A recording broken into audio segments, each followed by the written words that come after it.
Setelah menyelesaikan bab pertama tentang dasar-dasar manajemen risiko, sekarang saatnya kita masuk ke bab kedua, yaitu tentang arsitektur ISO 31000. Jadi, ISO 31000 ini adalah suatu standar internasional yang membahas tentang penerapan manajemen risiko. Kenapa harus ISO 31000? Karena ISO 31000 ini telah diadopsi oleh puluhan negara di dunia dan telah menyajikan pembahasan yang bersifat umum dan dapat relevan bagi berbagai jenis organisasi, berbagai industri, dan berbagai level di dalam organisasi juga.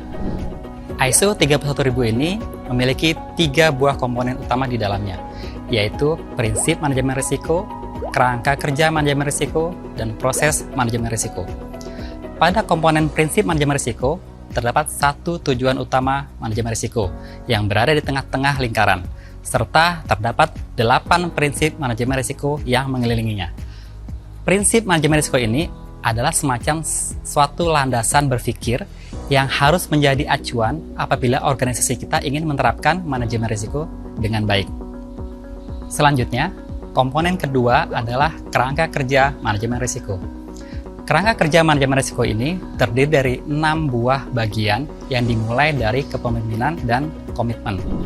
Kerangka kerja manajemen risiko merupakan komponen yang mengatur bagaimana suatu organisasi dapat mengaplikasikan proses pengelolaan risiko secara terstruktur, dapat diduplikasi, serta dapat dievaluasi menuju perbaikan kerangka kerja yang lebih baik lagi bagi organisasi ke depannya. Jika performer penasaran tentang bentuk kerangka kerja, performer dapat melihat pada pedoman SOP, kebijakan manajemen puncak, dan segala peraturan yang ada di organisasi. Kerangka kerja manajemen risiko ini pada dasarnya berada pada lingkup organisasi dan hanya berlaku bagi satu organisasi saja, sehingga idealnya setiap organisasi akan memiliki satu buah kerangka kerja manajemen risiko. Komponen terakhir dari ISO 31000 yang akan kita bahas adalah proses manajemen risiko, di mana komponen ini mengatur dan menjelaskan tentang langkah-langkah konkret yang dapat kita lakukan saat kita mengelola risiko tertentu.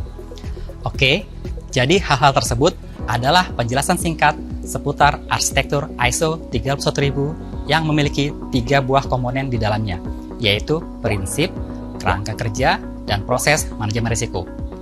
Nah, pada babak berikutnya, kita akan bahas dengan detail mengenai masing-masing komponen pada arsitektur ISO 31000 tersebut. See you, performer!